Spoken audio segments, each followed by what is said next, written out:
feel these blessings, especially our speaker this evening, Leo, and so be it. So if someone wouldn't mind just getting the light. We are so happy to announce the beginning of the study of this book, Plenitude, by Divaldo Franco, or psychographed by Divaldo by the spirit Joanna de Angelis. It is truly a book to be studied. I think I speak for Leo when I say that this his study is not meant to be in lieu of your own personal study, but as sort of an adjunct or an assistant to, your own study and reading of the book. Although the book itself, and you'll see Leo show it, might seem like a simple, everyday book you throw on your coffee table, but it really is more like a textbook to be studied again and again and again until we can digest it and just live it. So without further ado, Leo.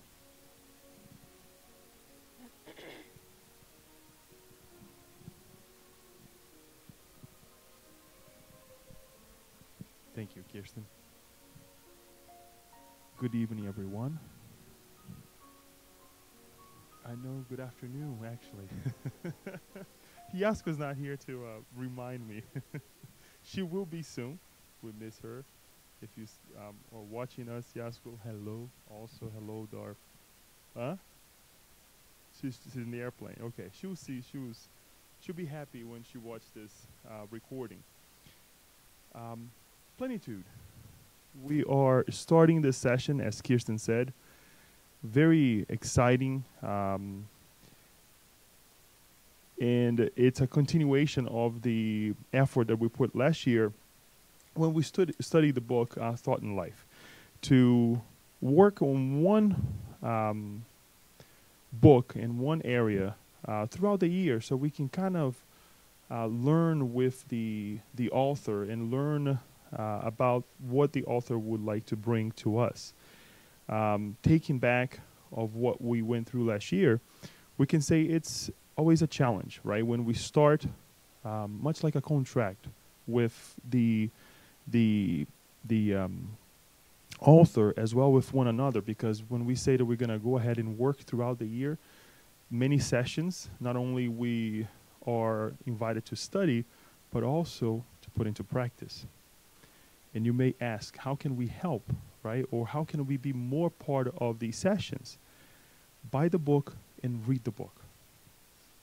I'm going to say it again. Buy the book and read the book. Please participate. Please ask questions. Send me questions, because if I don't know, guess what? I'll tell you. We'll find out together. And it makes more appealing to all of us when we participate. What I would like to say in this first session is that I cannot offer or I cannot promise you that you will feel plentiful, and we're going to get to the word plenitude. And I cannot tell you, well, for sure, I can tell you that this is not about being happy, right? And I'll tell you the reason why. So hang in there, because tonight we're going to cover just the beginning of the book. It's not a chapter, it's just the introduction that Joanna de Angelis brings to us, and then chapter 1. And then we'll see how we're going to break it down into number of chapters that we'll be studying throughout the year. We'll try to take it slow. Instead of doing 3 chapters as we were doing with Thought and Life, we'll only do a couple chapters at the beginning of the year, and then for the second part of the year, we'll be just covering 1 chapter. It makes it lighter, easier for us to understand, and easier for us to exercise it. Happy also that towards the end of the year, last year, I was already thinking about on what to work on, right, or what book to work on. And this book has been with me for quite some time now. I have the Portuguese version, and Kirsten, happily enough, brought a copy to me of the English version from Florida in one of her visits to Florida. Thank you, Kirsten. And we're happy that Kirsten also, as we were thinking about and deciding about work on this book, she also was thinking about to work on the book, another book of Joanna de Angelis, that is entitled Jesus in Our Days. That is part of the collection, the psychological collection that Joanna de Angelis put together, which is about, I think, 17 books. She has over 60 books psychographed by the medium Divaldo Franco. And it's very intriguing because it really tests us. Joanna de Angelis really wants us to get to this point of plenitude, of happiness. But it's a challenge.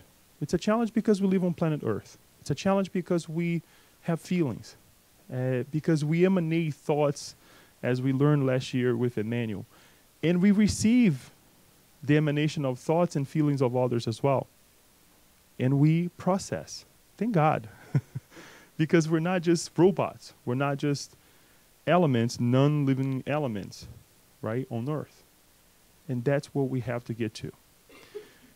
The book Plenitude was psychographed, if I'm not mistaken, back in '91, the first version in Portuguese. So it's fairly recent compared to some of the books. For example, some of the André Luiz books, in the 50s, 60s, you name it. So it's fairly new compared to what we have seen. It has a lot of interesting information, cross-referencing information from other religions, from other thoughts, holistic thoughts and all. So it really, it inspires us to go back and truly study what we have been seeing, especially here in the U.S., which is an amazing field of holistic ideals and ideas that we learn with different religions as well. And the transformations of the conventional religions that we see nowadays, right? So it's an invitation for us to study. And that's why I said, please help and study with me. Because it's definitely a way for us to be happy. Plenitude.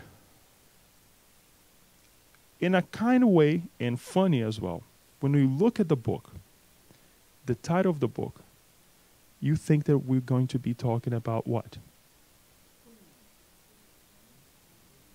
Good. That's where we want to be. That's where we're going to get to. But before we get to plenitude, the fullness that you mentioned, right? We have to overcome what? Difficulties, personal barriers, challenges, suffering. Planet Earth, we're still in the transition from a planet of trials and expiation to a planet of regeneration, as we learned with Spiritism. It's not happiness yet. It's not happiness yet.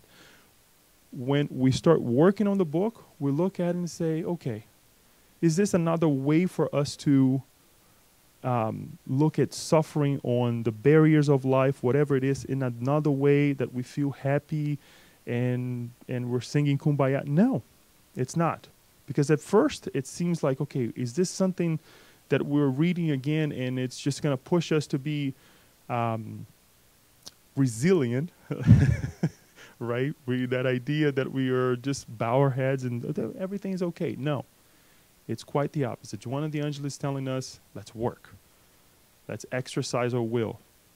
Let's be persistent, right? So we will talk about suffering. Most of the book is about suffering. Take a look at this. These are all the chapters of the book. The first one, the introduction, plenitude. Chapter 1, suffering. An analysis of suffering, the origins of suffering, the end of suffering, the approaches to end suffering, altruism, causes of suffering, pathways to health, the process of self-healing, disobsession therapy, alternative therapies, suffering in the face of death, suffering in the afterlife, release from suffering. Before we get to it, we need to work. We need to dissipate all our ideas that we have, that the sufferings that we see in life, and we see these different type of sufferings, is for us to suffer as we understand. That there is somebody up there or somewhere in the universe demanding that we suffer, that we cry. And believe me, I put myself out there. When I came in contact with Spiritism, what we do, something that we will acknowledge a little bit further on today, is the idea that because of past lives, because of past wrongdoings, we now must suffer. It's a very difficult way to approach life. And we suffer even more, as we will see in further chapters. We suffer even more. There is a suffering over suffering that we need to work on. But that's chapter number 2. We're not going to talk about that today. We're already trying to jump, right? So we need to change. And yes, we think that perhaps because of the past, I now have to suffer. Wait a minute. I have responsibilities that I have to work with now, right, for my wrongdoings of the past. But not necessarily I must see this as a suffering, but a release, a chance to change from what I have been and what I have done. We need to change. So, the word plenitude, it's a noun. The definition is the quality of or state of being full, completeness, right? Much like when we're hungry and we eat something, not too much that we feel, oh my God, I'm going to die. We eat enough that we feel well. And we love the food that we ate.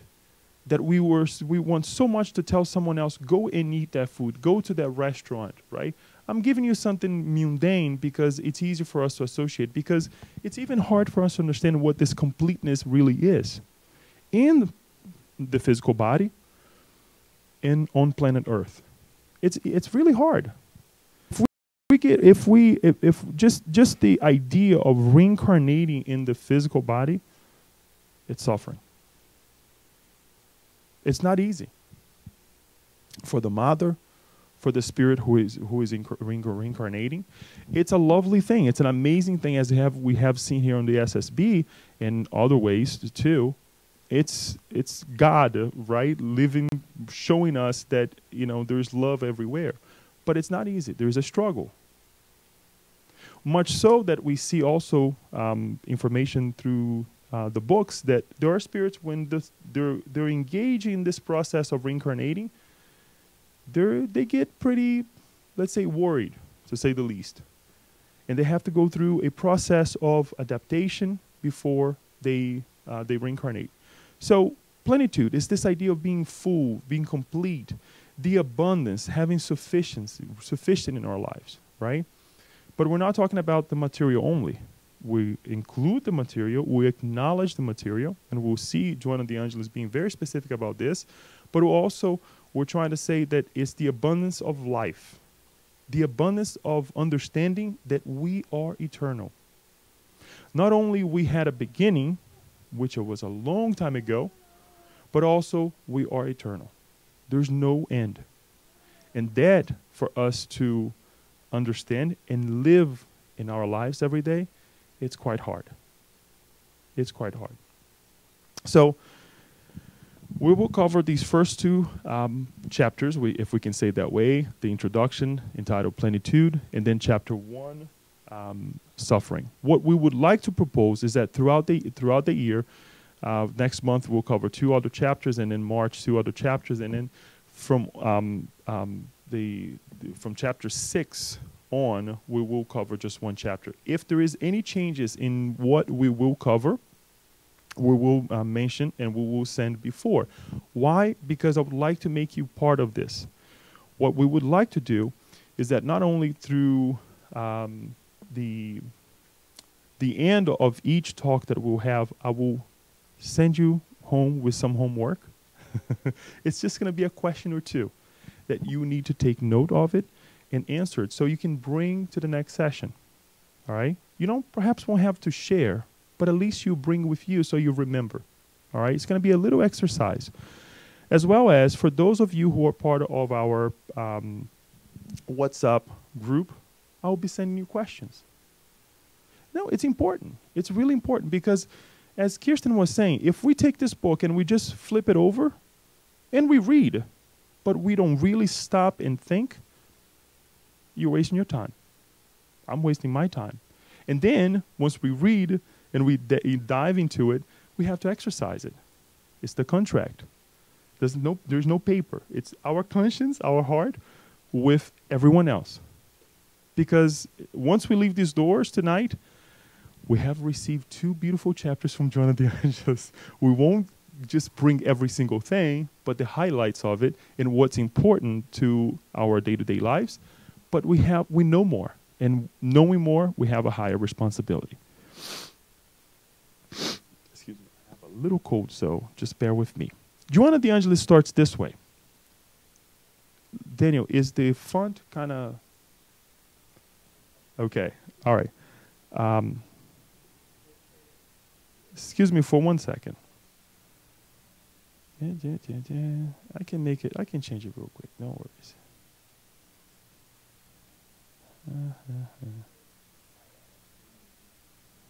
Take this guy out, but this guy, that's okay. This guy.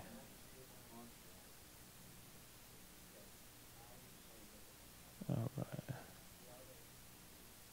Oh no.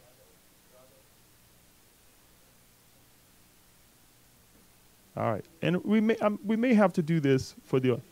No, I made it. Huh?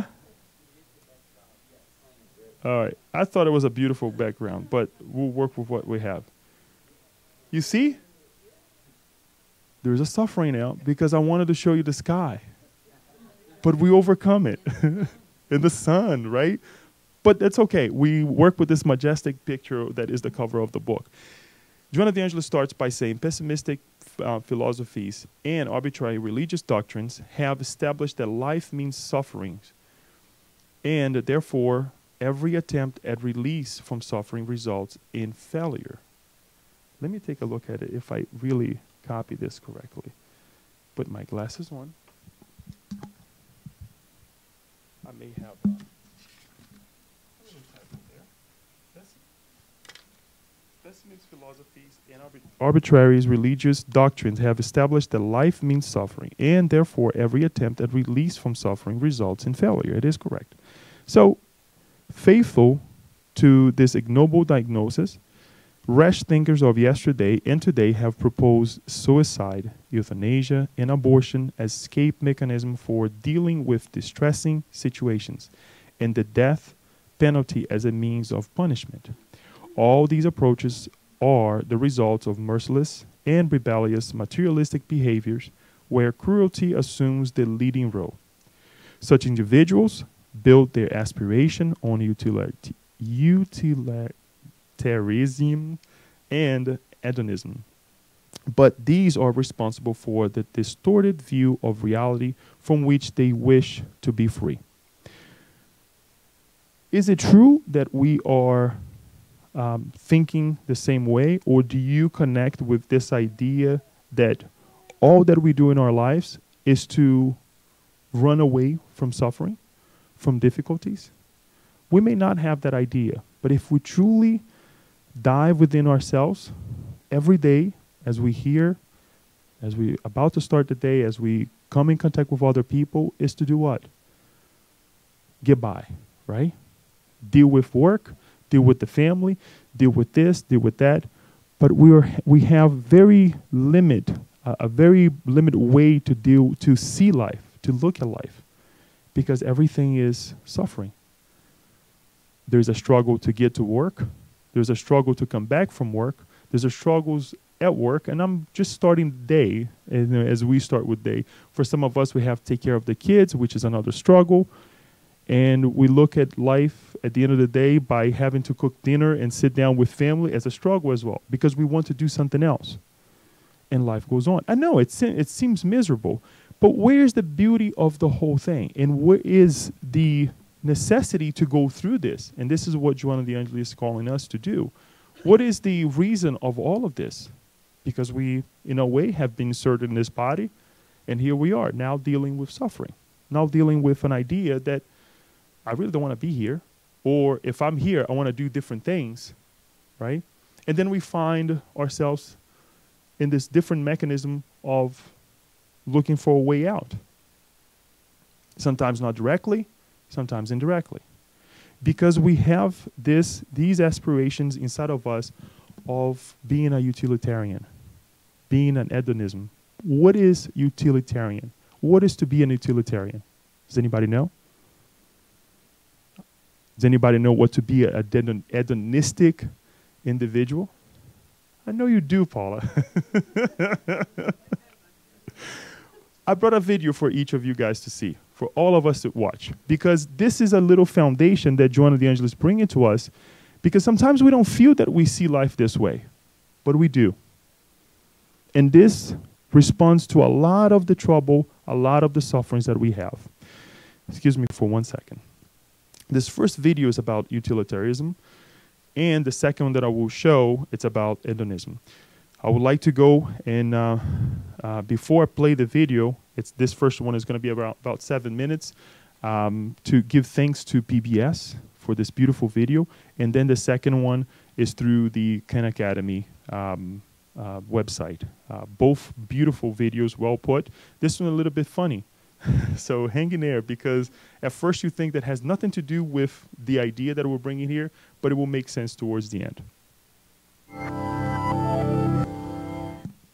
Should Batman kill the Joker? If you were to ask the Dark Knight himself with his hard and fast no-killing rule, he'd say absolutely not. Actually, in fact, he would say, absolutely not. When you think about it, dude is pretty Kantian in his ethics. Regardless of what Joker does, there are some lines that good people do not cross. And for Batman, killing definitely falls on the wrong side of that line. But let's be real here. Joker is never gonna stop killing. Sure, Batman will have him thrown back in Arkham, but we all know that he's gonna get out. He always gets out, and once he's free, he will kill again, and maim, and terrorize. And when he does, won't a little bit of that be Batman's fault? Batman has been in a position to kill the Joker hundreds of times. He has had the power to save anyone from ever being a victim of the Joker again. If you have the ability to stop a killer and you don't, are you morally pure because you didn't kill? Or are you morally dirty because you refused to do what needs to be done?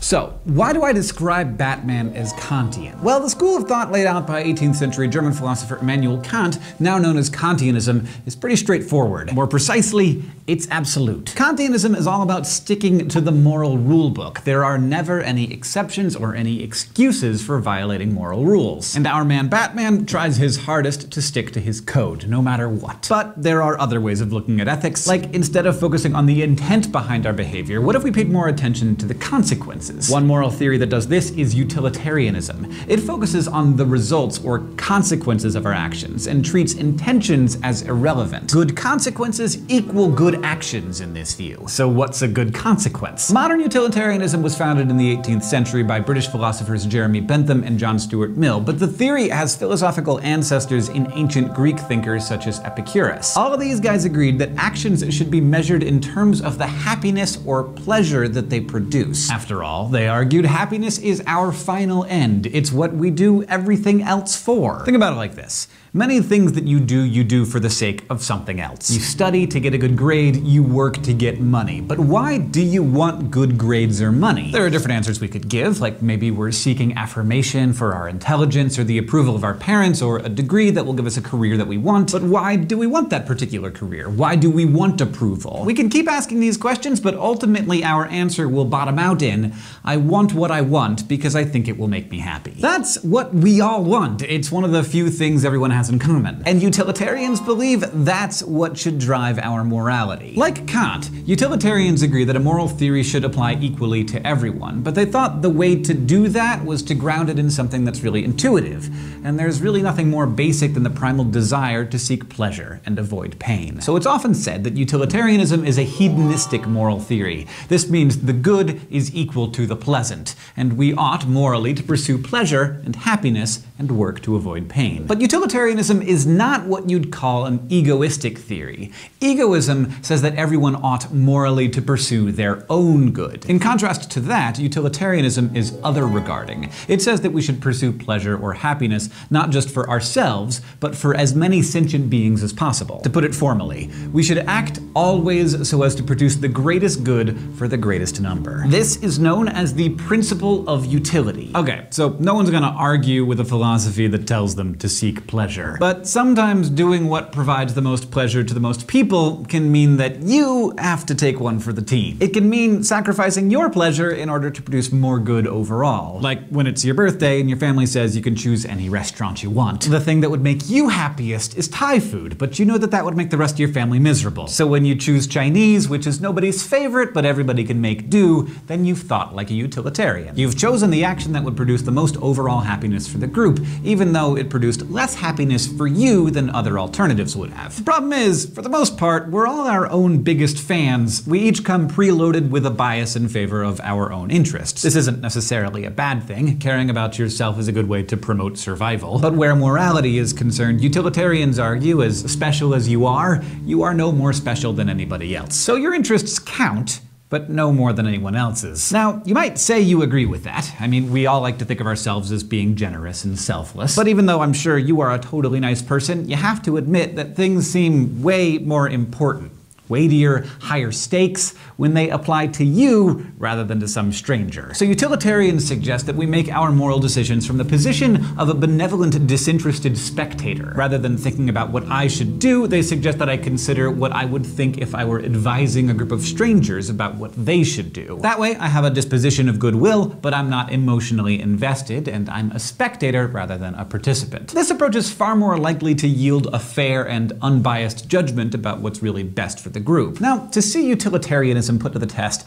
let's pop over to the thought bubble for some flash philosophy. 20th century British philosopher Bernard Williams offered this thought experiment. Jim is on a botanical expedition in South America when he happens upon a group of 20 indigenous people and a group of soldiers. The whole group of indigenous people is about to be executed for protesting their oppressive regime. For some reason, the leader of the soldiers offers Jim the chance to shoot one of the prisoners since he's a guest in their land. He says that if Jim shoots one of the prisoners, he'll let the other 19 go. But if Jim refuses, then the soldiers will shoot all 20 protesters. What should Jim do? More importantly, what would you do? Williams actually presents this case as a critique of utilitarianism. The theory clearly demands that Jim shoot one man so that 19 will be saved, but Williams argues no moral theory ought to demand the taking of an innocent life. Thinking like a Kantian, Williams argues that it's not Jim's fault that the head soldier is a total dirtbag, and Jim shouldn't have to get literal blood on his hands to try and rectify the situation. So although it sounds pretty simple, utilitarianism is a really demanding moral theory. It says we live in a world where sometimes people do terrible things, and if we're the ones who happen to be there and we can do something to make things better, we must,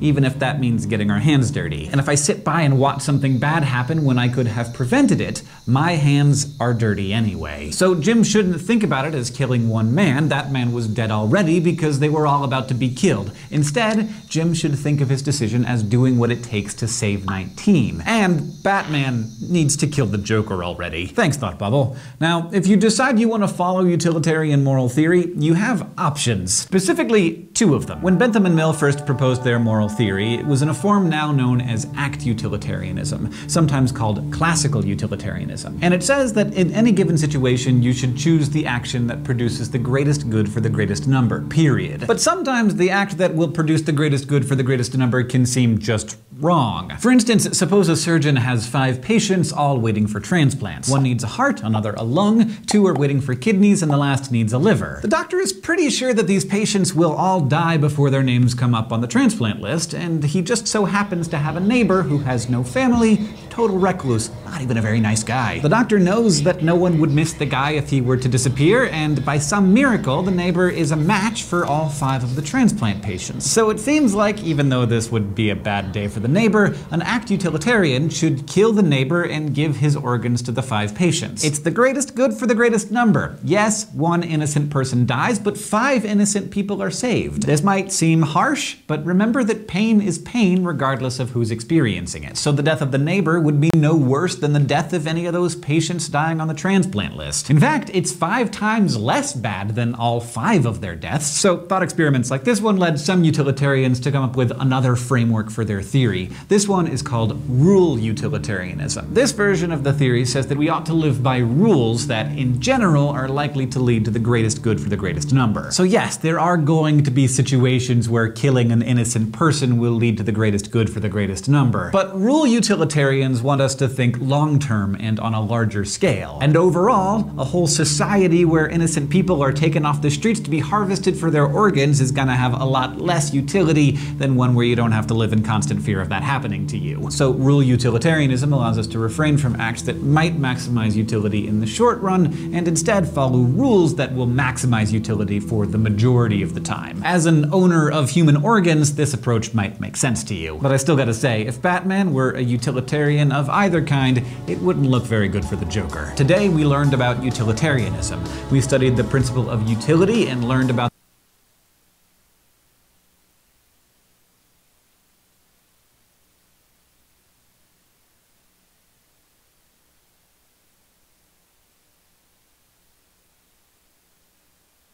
Thank you, Daniel. So just to go back, we're studying utilitarianism, a doctrine that the useful is the good and that the determining consideration of right conduct should be the usefulness of its consequences. Specifically, a theory that the aim of action should be the largest possible balance of pleasure over pain or the greatest happiness over the greatest number. So if we're able to produce happiness, the greatest number of happiness, even though that may sacrifice the happiness of others, if we're thinking about that the product is the greatest happiness, so be it. And I'll let you think about it. But do we see that happening in our society nowadays? Do we see that happening in our lives nowadays? Don't answer it. Let's find out what hedonism actually looks like.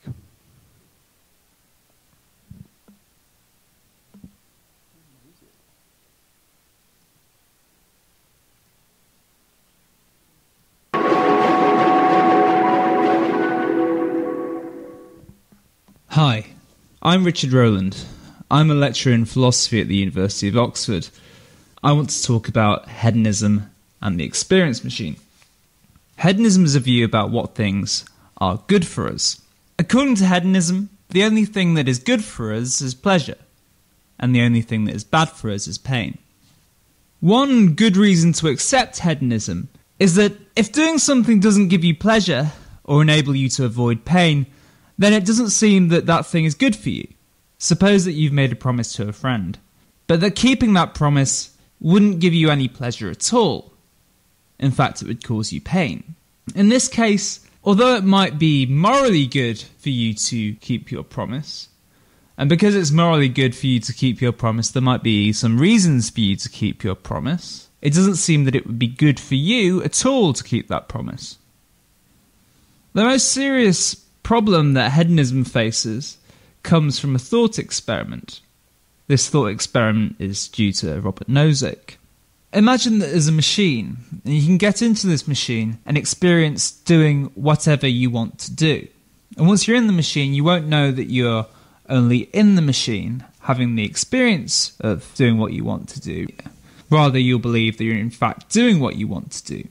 And so you can get into the experience machine and have the experience of being a fantastic actor or actress, performing in some amazing plays and winning lots of awards for your fantastic performances. You can have the mere experience of being an author and writing the next great American novel. You can have the experience of being a world-class athlete. Now, crucially, your experiences in the machine and actually doing these things will be indistinguishable. If you actually did these things, they'd feel just like they feel in the machine. And in virtue of this, you'll get the same amount of pleasure from having the mere experience of doing these things as you would from, in fact, doing these things. Now the question is it better for us to do these things outside of the machine, or is it just as good for us to have the mere experience of doing these things? That is, Is it better for us to, in fact, be a fantastic actor or actress, play lots of incredible roles and win lots of awards, or is it just as good for us to have the mere experience of being a fantastic actor or actress? Is it just as good for us to have the mere experience of being a world-class athlete, or is it better for us to in fact be a world-class athlete? And is it just as good for us to have the mere experience of having a child, of having a family, or is it better for us to in fact have a child and in fact have a family? If hedonism is true, it's just as good for us to have the mere experience of having a child and having a family as it is for us to in fact have a child and have a family. But this seems wrong to us. It seems to us that it's better for us to in fact have a child, have a family, or to in fact be an actor or actress, in fact be a world-class athlete, than it is for us to have the mere experiences of doing these things. We can put this into a more formal argument against hedonism. According to hedonism, it's no better for us to have a family or to be an amazing athlete than to have an illusion of having a family or to have an illusion of being an amazing athlete. But it is better for us to do these things than to merely have the illusion of doing these things. And so hedonism is false.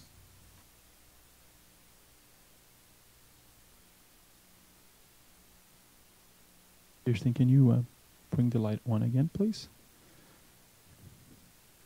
So, 2 little videos there.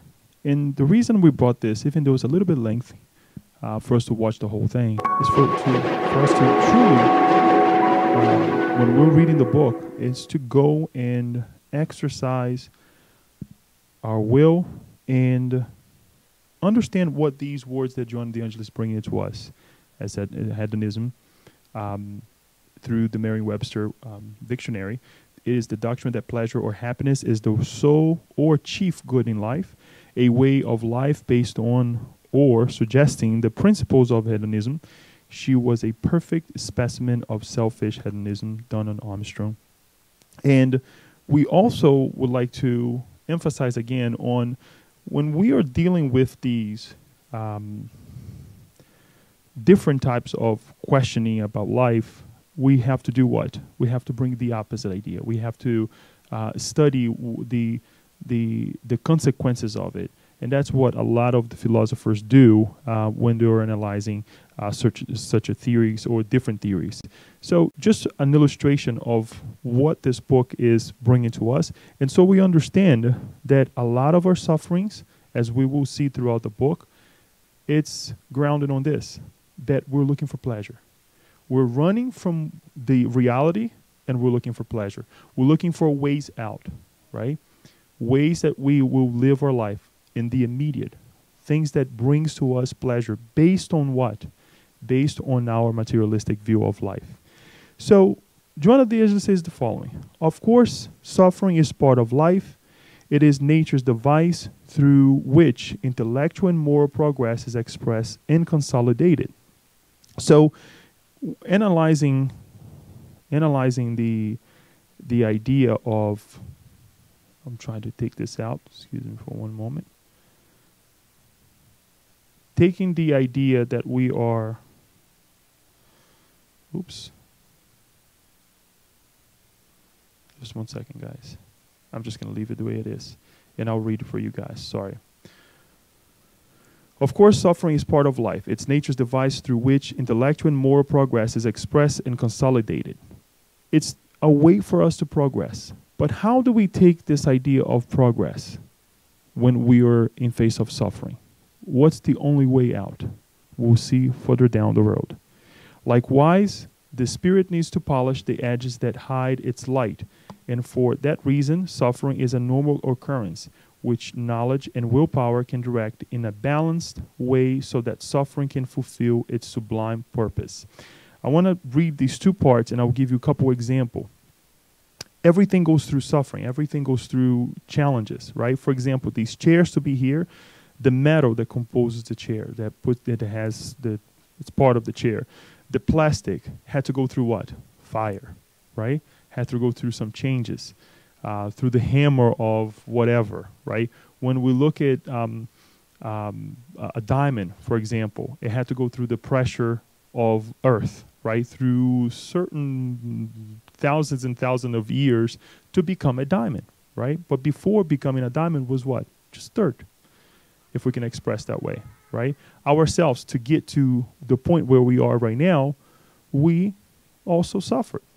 We went through our primitive states, and we evolved, and here we are today, dealing with some of the things that perhaps we don't like that will help us ascend to a much higher position.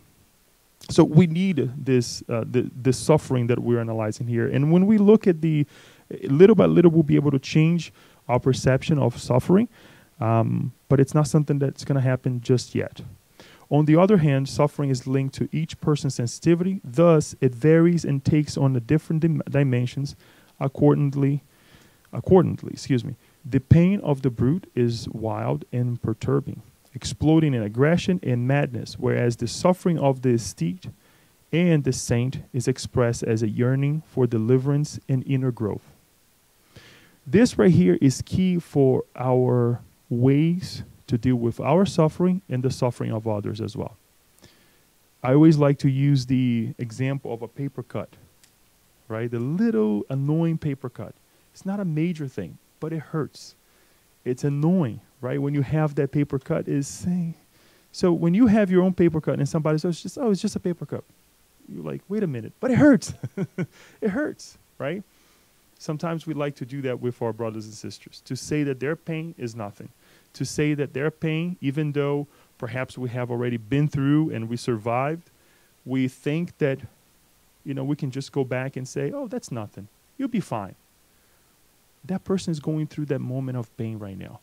If we went through it, we really have to help that individual. Just say, look, hang in there. I'll be here. Can I get you something? Can I help you somehow? Right? And also to help us analyze ourselves when we're dealing with our pain, that if there are higher minds, that they're looking through that suffering moment to grow, we can do the same thing. Just like the saints that she's mentioning over here. Just like the higher minds that we study, that we come in contact, they look at the problems of the earth. Think of our mentors, for example, the mentors of certain aspects of earth right now.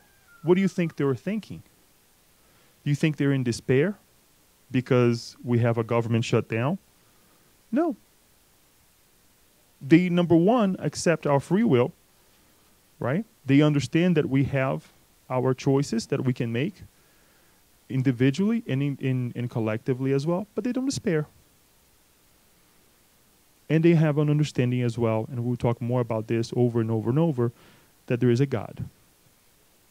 But they see it as an opportunity. And as it goes through the first stage of life, thanks to the evolutionary automatism, the psyche expands in its innate aptitude and develops its dormant seeds of perfection, becoming heirs to its past experience. So this is the part that I would like to formally acknowledge, the fact that we are millenary beings.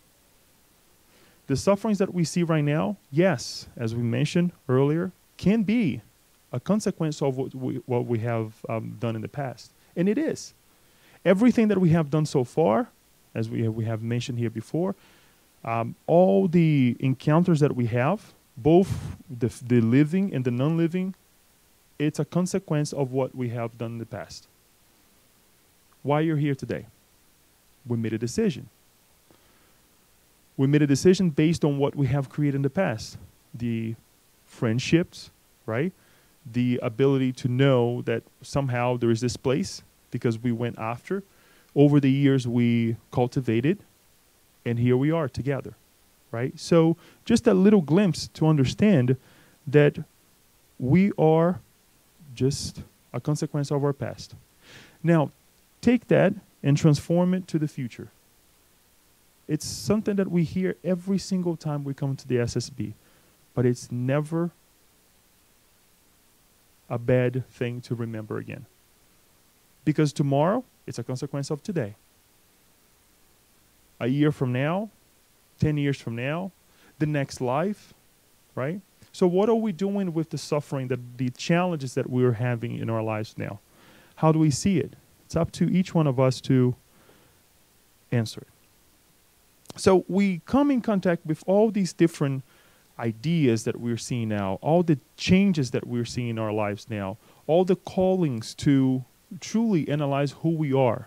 And Joanna de Angelis says that anticipating such a modern day behavior, Spiritism has been summoning human beings to respect God, themselves, each other, and all living and non-living expressions that comprise their environment in order to learn and be happy, thus acquiring plenitude. Why do we bring this part of the book? She says, living and non-living expressions of life. We have problems with one another, but we're also excited by the material things of life, our physical bodies, right? Contemplating the physical body, thinking that this physical body is going to be the perfect body for all our lives. No, it's going through the process of decaying that we have to analyze and see, look, it's time to have knee pain, to have back pain. And I'm saying this because I have those two friends already bugging me, right? It's normal. It's a normal process. Is it suffering? It's not easy.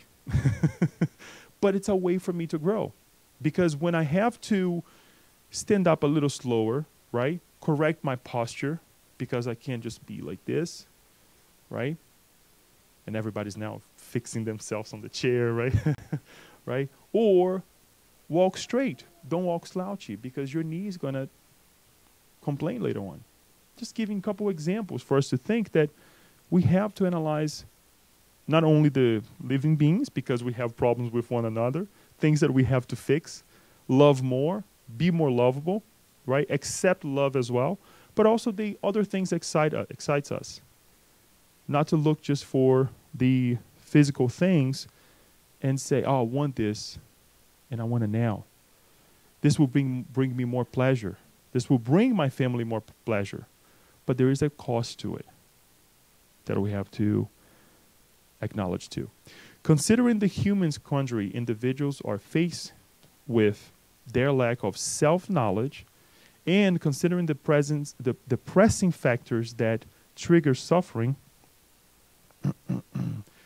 dragging multitude into folly, despair, insanity, and shameful escape by means of suicide and vice, we decided to delve into studies about suffering, and we offer them to the esteemed reader interested in solving this terrible scourge, responsible for countless ills for some and blessings for others, enabling the latter to ascend and to succeed.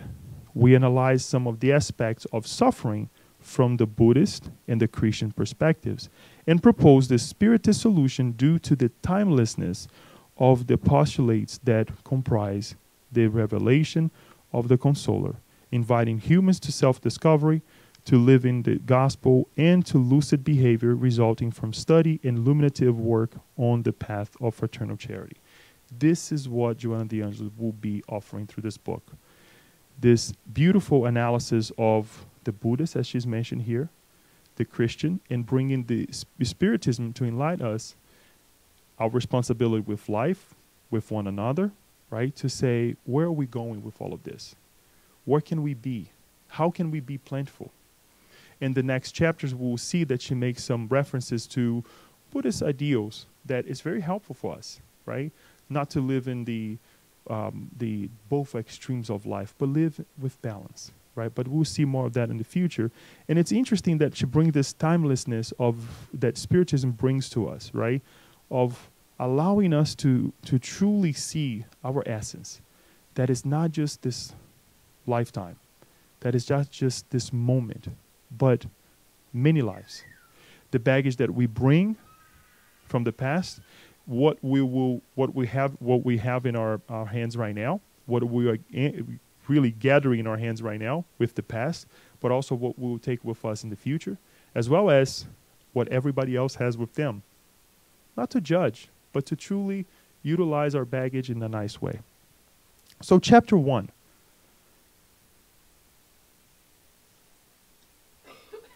as we mentioned, it's not entitled plenitude. It's suffering, more suffering. But we will change this idea and this perception of what suffering is. And then perhaps towards the end of the book, we may look at, we don't use suffering anymore. We're going to be using challenges. We may be using experiences that we have, right? Instead of giving this bad connotation that we give to the word suffering. Humans strive laboriously to overcome suffering, which they see as a vile enemy. Throughout history, they have waged an ongoing, fierce, but unsuccessful battle to evade pain, exhausting their strength, courage, and balance, only to fall into even worse afflictions afterwards. I put the little baby with the father there. We have Raphael here. Hopefully he hasn't done this to his parents. But have you seen when the child is fighting tiredness? Have you seen when the child is actually crying because they were tired? It's us. Every single day of our lives, right? We are tired, or we are upset with something, and we get ourselves into more trouble. Instead of slow down and say, you know what, I don't need that. I don't need to get into that. I don't need to get into a problem with this individual. I don't have to give a continuation to this argument. What do? We cry. We get upset.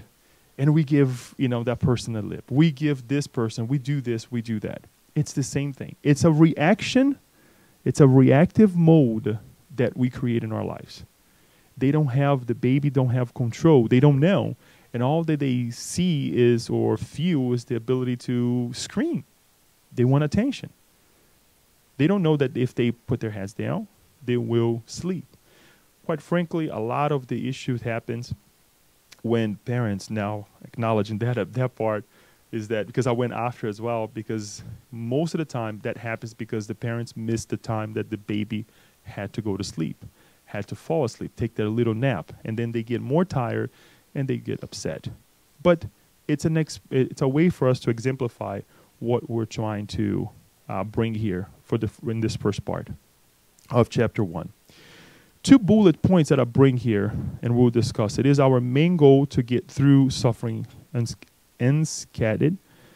We desire instant gratification, and consequently, suffering has been seen as a divine punishment or revenge, and thus an object of abhorrence or upsetness and hatred. So, because of this idea that we have to get instant gratification, because we want it now, and we always try to get by without being unhurt, right? Or live through life, right? When you ask somebody, perhaps people throughout the day, how are you? They're like, yeah, living life. Well, how is that? Obviously, you don't want to ask because you're going to be open a can of worms. But it's one of the things that we see in our society. And we keep our heads down. And we feel lonely. And we feel upset, right? Number one, we don't express ourselves the way we should express, right? And we bottle everything. And then we find ourselves in the escape modes that we have seen, and we'll see more. Analyzing this whole thing, Joanna de Angelis brings the two sides that are not yet in the balancing mode.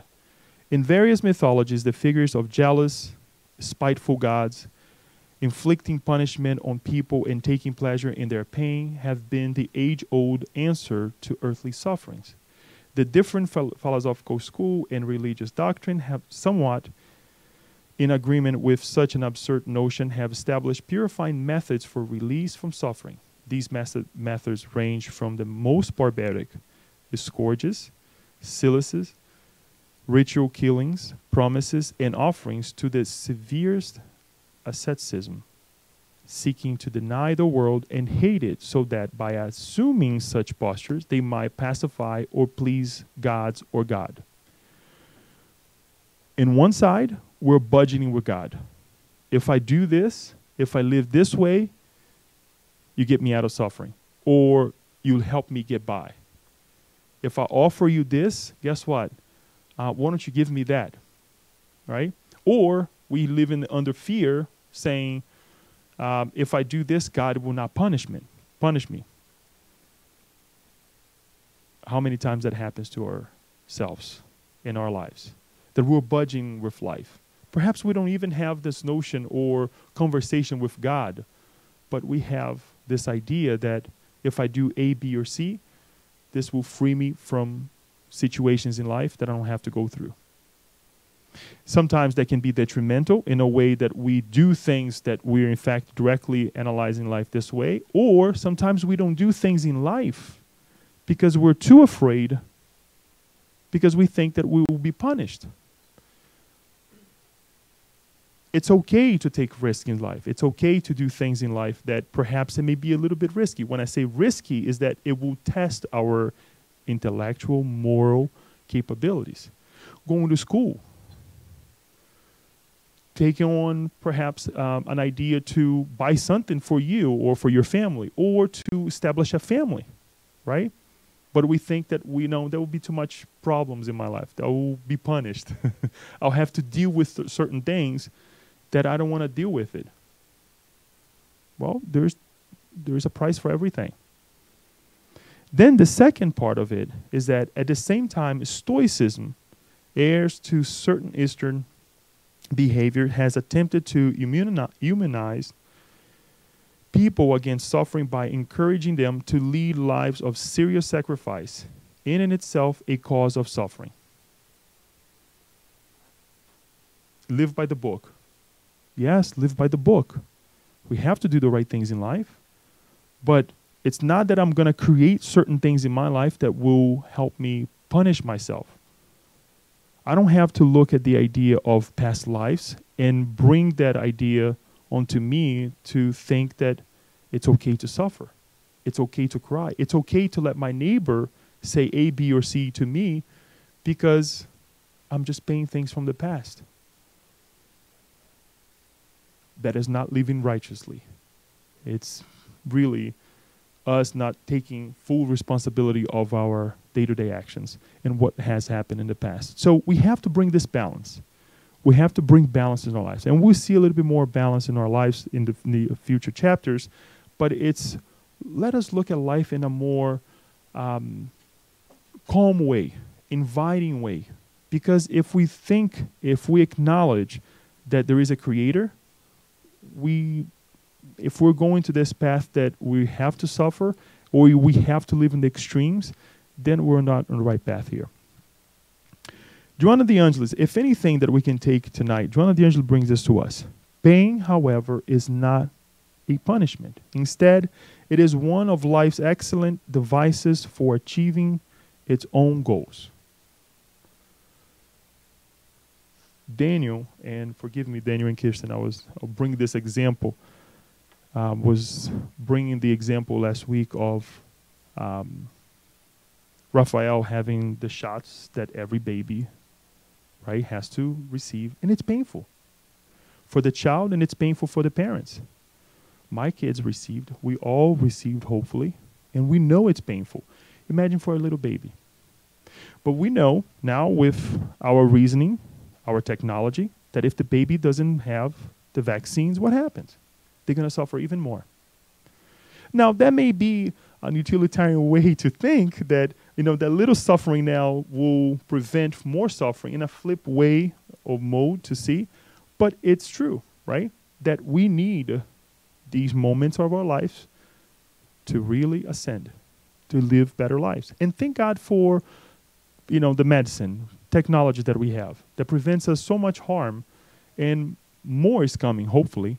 There are several discoveries that we can exemplify that perhaps through the suffering of many, the trials, the errors, now we're much better off. Here's a very also important message that Joanna de Angelis brings to us as to start with this idea of suffering. Since suffering has a variety of causes, every effort to mitigate it without removing them will work only as a palliative and postponement. Even when a form of treatment does reward patients with sudden release of the treatment, did not reach the cause that triggered the suffering, he will go from one problem to the next without having acquired real health. Why do I put the trash guy next to it? We have to remove it. It may not be one day. It may not be two. It may be a season. It may be several years. It may be a lifetime. That we have to constantly remove the trash of our beings inside of us in order for us to reach this fulfillment or fulfilling life, right? The plenitude. If we don't take the trash, if we don't take that little fruit, the bad fruit from the fruit tray, whatever we want to call, what's going to happen? The fly is going to stay there. And it's going to rotten the other ones as well. Right? So we have to take the trash out. Just to cut part of it and leaving a little tiny bit that is still have some mold on that orange or the banana, guess what? It's just going to grow the next day. And it's the same thing in our lives. It may give us some time to get by, but if we don't remove the trash from our mental trash, the trash in our hearts, right? What's around us that doesn't serve us anymore. Remember, we're acknowledging the living and the non-living. So physical things as well that doesn't serve us a purpose anymore. We have to remove it. We have to remove it. This is because in every degenerative process of affliction, the spirit itself is always responsible, consciously or not. And of course, peace arises only once the spirit has chosen inner harmony. It's not Leo who is saying, guys, about responsibility. It's Joanna de Angelis. Whether we like it or not, whether we think that we're responsible or not, there is a responsibility for who we are today and how we are today. We are responsible for it. And it's not just Leo being responsible for myself, but collectively as well. I'm not putting responsibility on you guys for being who I am right now, but we help one another. Think about it. Right? We could have chosen to be someplace else, but we choose to be here. If the meeting tonight is not a meeting of enlightenment, helping, discussion about something that is productive, I would be responsible with you guys. The same way that once we live here and the way we conduct ourselves wherever we may go, we will be responsible for those individuals as well. So there is a responsibility. Everything comes back to us. Everything comes back to us. In such a situation, even in the event of biological changes, the ensuing suffering does not affect the emotions or become harmful. Like other physiological automatism, the conscience simply does not register its manifestation. What Joanna de Angelis is trying to say here, and this is actually after a couple paragraphs down, what Joanna de Angelis is saying here, that there are certain situations in our lives that even though it happens to us, we don't register because we don't let ourselves deal with that situation thinking that that was a punishment. That's a way for me to ascend. It's the same thing that Emmanuel mentions in Thought and Life. The emanations of others, it's inedible. But the way I accept them, the way I allow them to touch my heart and move me around with the environment around me is up to me. So yes, I can see detrimental things. I can come in contact with mundane things. And I know that doesn't serve me. And I don't let that destroy me. The same thing that many of us, we have issues within our physical body. And you see that individual dealing so well with that problem. So resilient. They worry about something else. If they cannot take care of that problem now, they're taking care of other issues. Mothers, they have colds, right? Do they stop taking care of their kids? No. They get up in the morning, they do what they have to do. They're coughing, they're unhappy because of that illness, but they are still providing to their kids. Just another example. Another one that Joanna de Angelis brings to us, I should have made it bigger. Suffering, therefore, can and should be considered a disease of the soul which still clings to sensations favoring paths and actions that produce imbalance. Based on my way of seeing life, it becomes suffering. But if I see it as a challenge, if I see it as a way to grow, guess what? It's something temporary. It's something that will change with time. To finalize, what not to do? She tells us reactions of anger, violence, and rebelliousness only increase suffering by triggering further disharmony in previously unaffected areas. Previously unaffected areas. So let's say I have an issue, right, that I'm facing it right now, and I rebel against that problem. Name it a problem. Something. We can say something physical. A child disease. Thank you. How will that affect me if I rebel? Paula?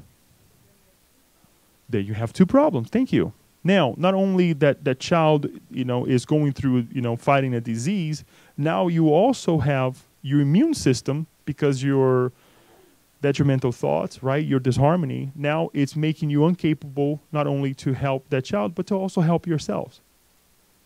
So we have to analyze how we perceive these sufferings, how we perceive these challenges, right? What must we do then, right? And she says, dynamic resignation. Here's Paula looking at me, resignation. She's like, no, Leo. Exactly. That is accepting the problem with courage to face and remove its cause is a major step towards solving it. All these years that we have been talking about resignation, now we come to the best explanation through Joanna de Angelis is the acceptance of the problem with courage. It's not just saying, okay, I accept. No, with courage. What can we do to fix it? What is the cause of the problem? Who can I go after to help me with this? Where can I find strength? All of these questions. If you feel that it's a little bit hot in here, then it's kind of warm, I think. And then she says, mental and moral balance in the face of suffering is of unsuspected positive value and can be achieved through the practice of meditations and prayer, which derive from the knowledge that illuminates and properly guides the conscience. Another point here, we talk about meditation. We talk about prayer as one of the things that we talk about it and mention and do it together over and over here at the SSB. But what we most of the time fail to realize is the fact that we think that it's going to happen tomorrow because we pray tonight, right? No. She talks about this practice of meditation. It's every single day. It's that negative, it's that positive thought that you will take the negative away and you start visualizing the positive happening in your life. You may say, oh, Leo, but what am I, faking myself or lying to myself? No. It's really bringing that wellness, the fullness into your life. And it's a practice because at first we're so debilitated that we're going to say, oh my gosh, this is so hard. Ask somebody else to do it until you have the courage and the capability to do it. And I don't know about you, but I have been through situations that it's like, I can't pray. And I love to pray. I can't say a word. And I love to talk. In certain times, really. But we have all been through that situation, and it's okay. Suffering and love are evolution's independent driving forces. When one recedes, the other comes forth, sometimes crowning the final step of the struggle they normally cause. The story of the martyrs attests to the veracity of the concept. Above them all, however, the example of Jesus stands out. Through love, Jesus taught victory over suffering throughout his entire life, especially in the climatic moments from the, I always get these words, please help me, Kittenese, to Golgotha, and from there to resurrection. These are the final words that Joanna de Angelis brings to us. Gethsemane, thank you, brings to us about suffering in this first chapter. It's not an easy road. And that's what, when we come in contact with the book, again, seeing plenitude, the fullness that we're looking for, and then we start flipping the pages and we're talking about suffering. It's not an easy road. But think of a higher mind that have been through many, many situations. And we get confirmation that she was one of these martyrs. For those of us who can read Portuguese, in the book, I forget now. No, not Ave Cristo. That's a good example. But that Joanna de Angelis is the story of Joanna de Cusa. What's the name of the book? I will remember. But she actually, her story is brought to us. Joanna de Cusa actually not denying Jesus and actually put in a stake. And we have heard of the story here, and many others. Many others in our day-to-day lives that they're on the fire for us, right? Our parents, what they have done for us. Of many life representatives they're doing for us, fighting for a cause, right? Having to fight, put up a fight, having to suffer for a greater cause. Not in the a mundane way, but truly analyzing, saying, this is going to lead us somewhere, even if I have to sweat blood. There is a lot of them nowadays. And this is what we have to emphasize. The same way that we take our capabilities, what we have discovered within ourselves, and we put to good use as well. It's not going to be an easy road. I hope that you guys, once the book is here, can buy the book and read with me. We will be, again, inviting everyone to think about certain topics, about certain things, discuss certain things when we meet again.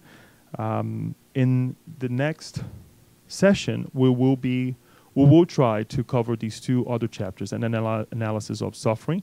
Even though we talk about suffering today, you will see how she analyzed suffering, right?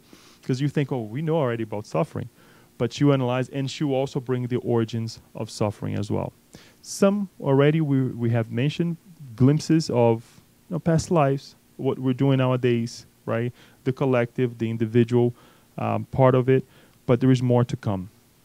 We hope that everyone start to understand ourselves.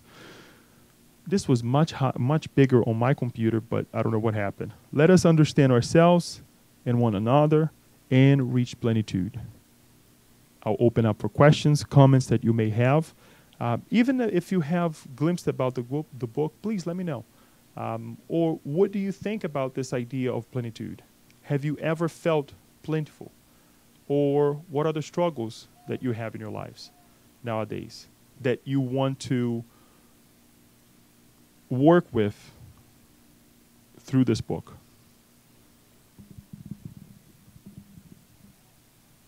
Anyone? Kirsten.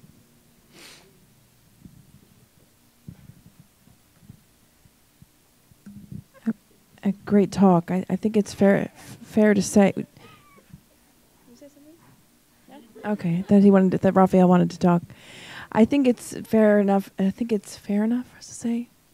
I think it's correct or right, or I speak for probably most of humanity, that we all just want to be happy. I think we all just go about it in many different ways, and there are different ways to reach it. But in regards to this book, it really is a book, Leo, like to do this study and to dive into our own understandings of suffering and our own perspectives of suffering. And I think this introduction was really good. So thank you for sharing it. Thank you. Anyone else?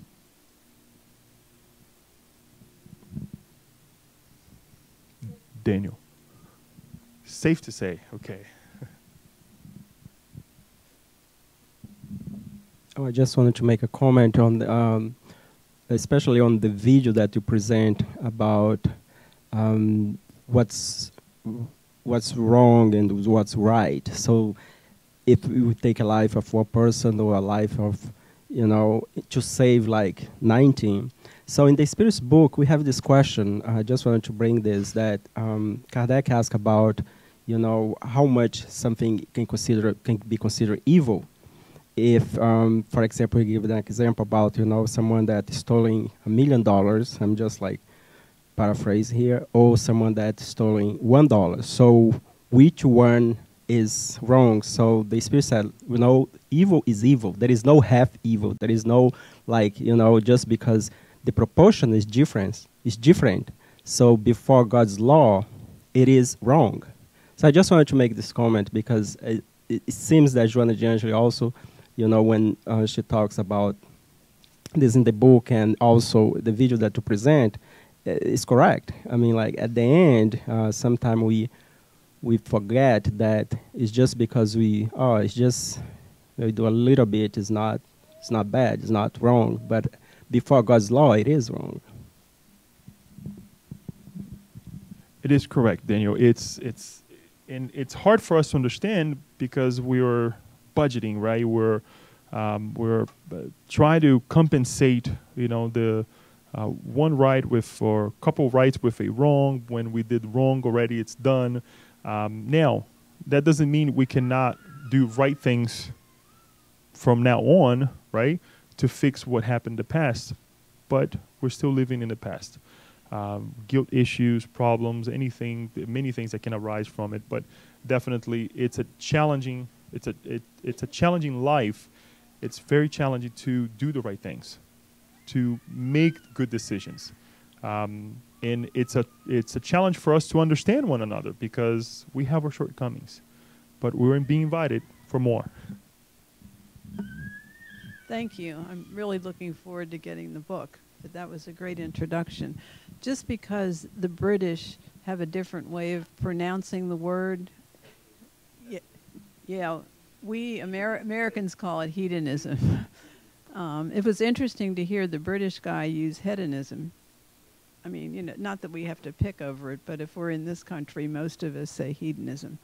When you started, I thought that Joanna had talked to Buddha, because Buddhism starts with life is suffering and then gives tools to change your perspective and let go. So I'm really interested in how she's going to weave Buddhist thinking into this.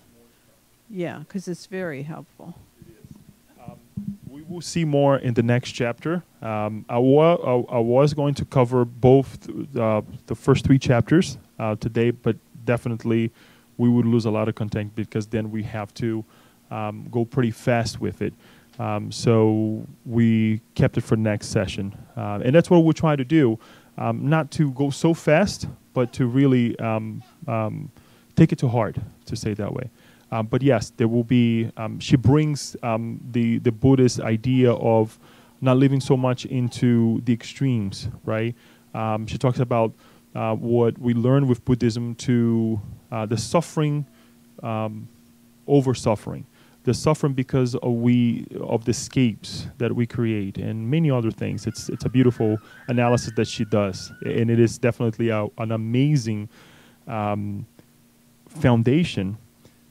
And it tells us that what we have received with different religions, guess what? It's for us to utilize, right? And Spiritism is coming, and she's using Spiritism to collective bring these ideas and to say, this is where we need to go, right? So Buddhism, Christianity, and Spiritism. Johnny. The book may be the name, Dialogues and Memories. Diálogos e Recordações, something like this. For Joanna de Cusa. No? No, it's not. It's by Chico Xavier. Yeah, by Chico Xavier. It says here it's by Chico, but it doesn't tell me the title, really. Boa Nova. Yes. Well, it's I said I was going to remember. It's right next to it. Uh-huh. Kirsten, you had a comment too?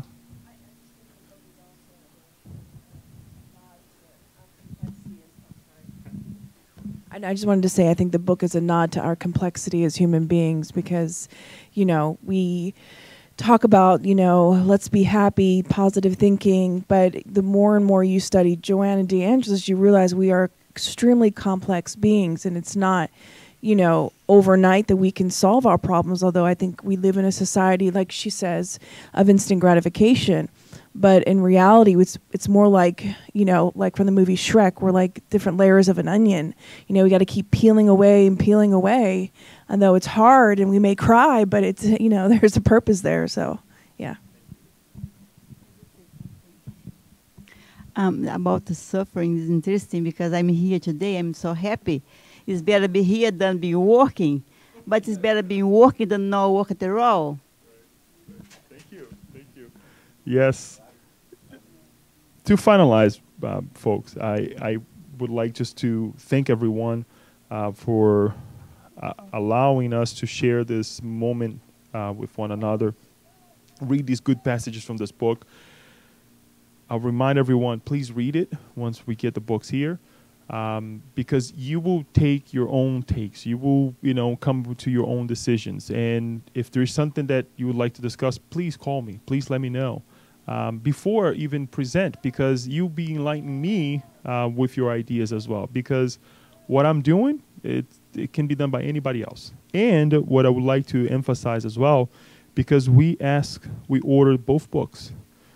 Next week, Kirsten will be talking about a motto. Joanna de Angelis presenting us through Plenitude the sufferings, how to get rid of it, and she's going to bring us the example. Jesus in our daily lives, right, Kirsten? Jesus in our days. So she's going to be talking about the example, how we can bring this example in our today's day-to-day lives. 2019. Because when we look at the Master 2,000 years ago, it's quite different, right? We didn't have cell phones, didn't have computers, didn't have cars or anything like that. So how do we bring Jesus in our daily lives so that we feel plenty, so that we reach this fullness, even though not everything is yet perfect? So a thought for you, and to get excited as well for next week and what Kirsten will present for us, this beautiful month of January that is almost gone. It's already halfway through, right? And everybody's like, oh my God, what's happening? But more to come, and we will be challenging you guys to come with questions, come with answers. I'm not going to challenge anybody saying, please, say it out here. But I would like to make everyone think.